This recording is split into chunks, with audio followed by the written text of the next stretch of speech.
It's 2 o'clock on Monday afternoon, and so I wish you good afternoon. Hello. I'm Pastor Lou. Some of you are very familiar with me. Some of you might be just dropping in. I'm pastor here at the High Mountain Presbyterian Church and happy to be here.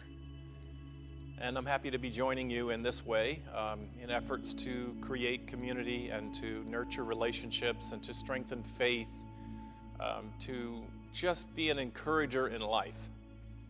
Sometimes you just need to sit and talk with someone, or you just need someone to be thinking about you and talking to encourage you and to expand your thoughts about what's happening in your life. So that's a pastor's chat. I don't know if you've ever had the occasion to think, you know what, I really need to, or I want to go talk to my pastor. Well, here I am, happy to be your pastor for the next 15 or more minutes, and just glad to think out loud a little bit with you listening, me talking, and we try to, we take out our magnifying glasses and we explore this thing of our life together. The Bible, at least the version I have, the Christian Bible, which includes Hebrew scriptures and the New Testament scriptures, it describes the joy of life as relationships. As relationships that cause God, loving relationships that cause God to create the world. And it's a clue, right? Because there are relationships in everything. Gravity is a relationship. Light is a relationship. Desks hold together. Cameras hold together. Our clothes are together because all things are in relationship to everything else.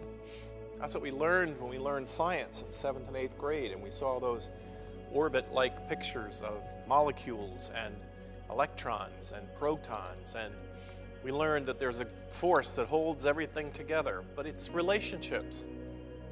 And when you move out to a macro scale, you realize that my body is a system of so many complicated relationships.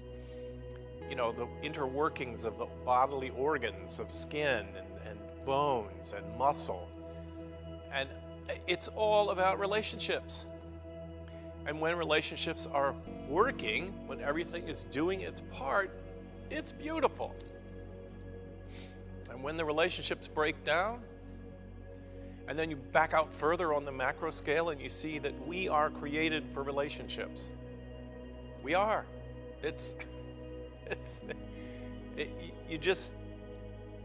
You can't think of a human being in any other way. You want to destroy a human being? Isolate them.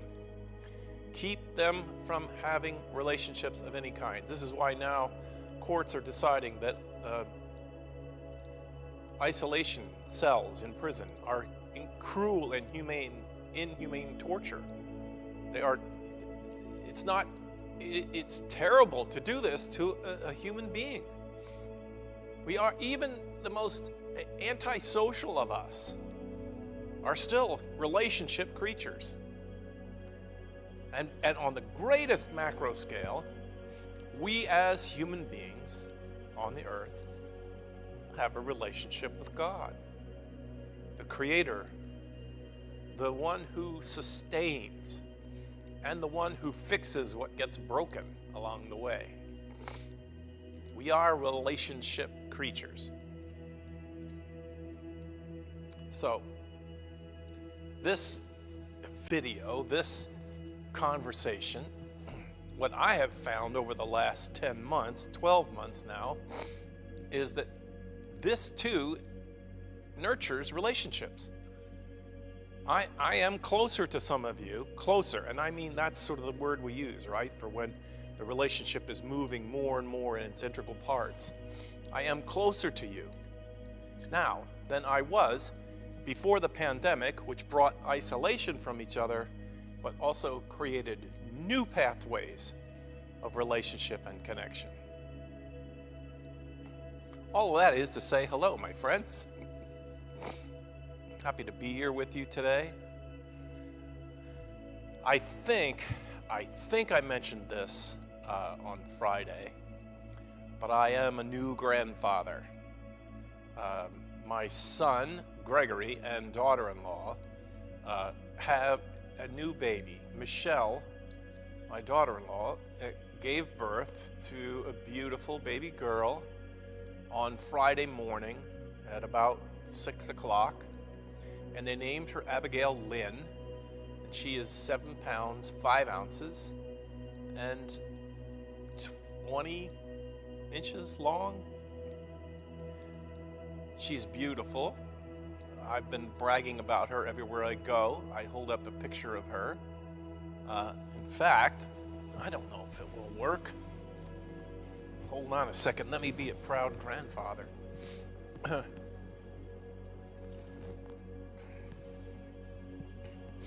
have no idea whether this will work out or not, but I'm going to try it. I'm going to try to show you a picture of her. So,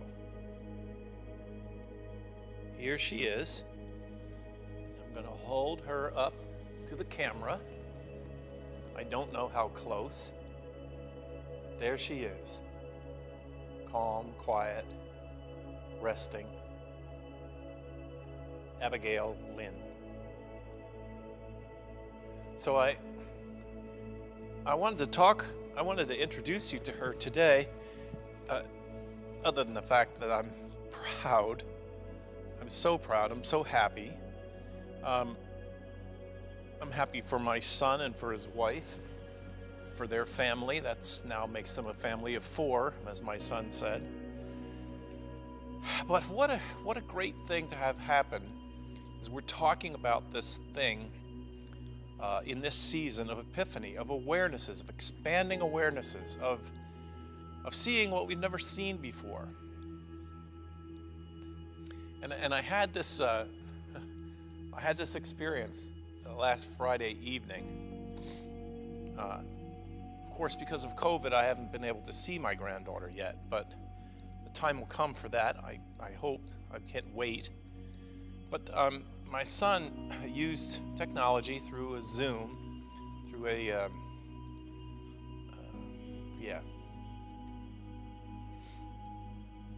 video chat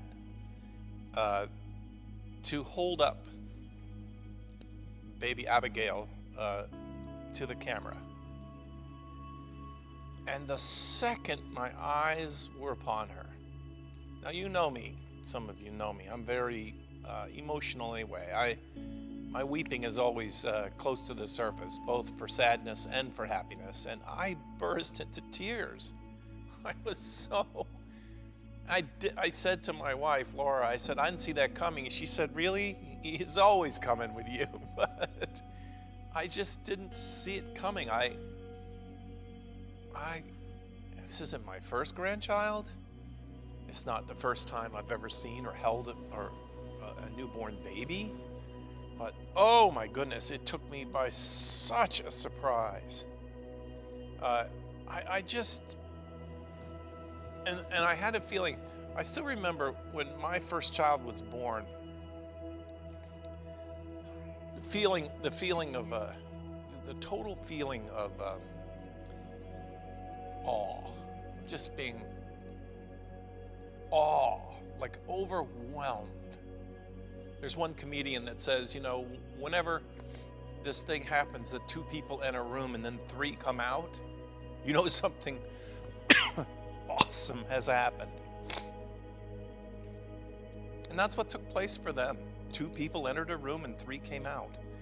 And even in my celebration of it, I'm a pastor. I know it doesn't always work out. I know it doesn't always go that way. I know there's the pain of wanting a child and not having it. There's a pain of wanting to be a parent and never having it happen. I'm aware of all of that.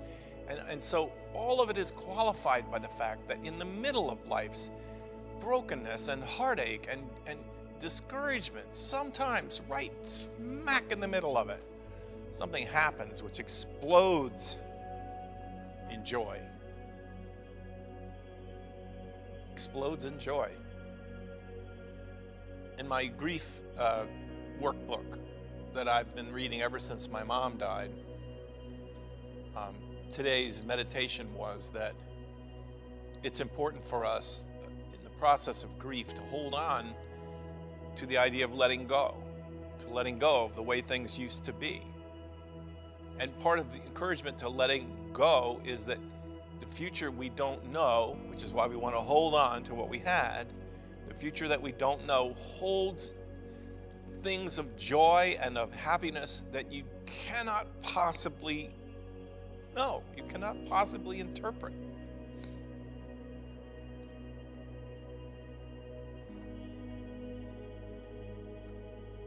So the epiphanies that I like the most, I mean, I enjoy the ones of understanding, a light of new understanding, especially if it relieves me from burdensome thoughts or bad lessons. But the epiphanies that I enjoy the most are the ones that are just explosions of joy. The ones that are just happiness. And it doesn't mean that, this child's life is going to somehow be charmed and perfect. No, I get it. I've lived life long enough to know. You don't know what will happen next, but I know what happened last Friday in the afternoon when I saw her for the first time. Explosion of joy. And I'm grateful for those moments. I'm fully grateful, and I only pray always that whatever worry or discouragement or fear that I might encounter in my life, that none of it will ever be so great, never ever be so great that it will block out or have me miss a moment of joy, a moment of release, a moment of And sometimes they come right together, Sometimes they are there right side by side, each one demanding its fair share of attention. There's plenty to get our attention today. Sadness and grief, people who unfortunately did not get the vaccine in time. One young man I learned about this morning. This is a special needs young man. He wasn't so young. He was 45, but he was one of those people who his whole life has been living with a condition we call Down syndrome. But he's living his life, and because of his situation in his life, he was compromised, and when he got COVID, he died.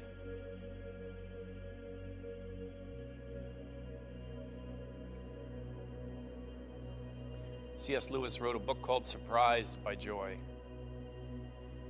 And I liked it because it was an honest book about his grief in the death of his wife, who he dearly loved, and he mourned her loss, and it took him into a place of deep depression, of sadness, of not wanting to write or teach or preach at all anymore. He was out of it, and he thought that everything that had happened that was good in his life had already taken place. She was gone. And then he didn't see it coming, but another person came into his life, and she challenged him with the presence of joy. Joy in the midst of his grief, joy in the midst of his sadness. He had to commit to taking in the joy while even holding on to the grief. It's a beautiful book. It describes that journey. It unfolds, I think, for today what our lesson for Epiphany is. Part of what we want to be able to see in life is we do not want to live in denial. We do not want to live in a world of pretend. We do not want to do that. That will not be our friend. We live courageously, eyes wide open. We pray for the truth to see things as they are, good or bad. We pray to see them as they are. And when you do that, I think it's a Beatles song. Doctor, my eyes have seen the tears and have seen the years, the slow parade of tears without crying. And the point of the lyric is, I have seen too much. I don't want to see any more. We can't We can't afford to be that kind of a person in the world. We can't be a blessing in the world if that's our approach, because we will then turn our eyes away from the needs of the poor and the needs of those that we can make a difference in their life. We cannot be see no evil, hear no evil, speak no evil people. But as we open our eyes and see the brokenness and see the pain and the hurt, dear God, let us always, in the middle of sometimes the worst day, see the joy. Experience the joy. Let it buoy us up, lift us up, and re-energize us for the work that's in front of us.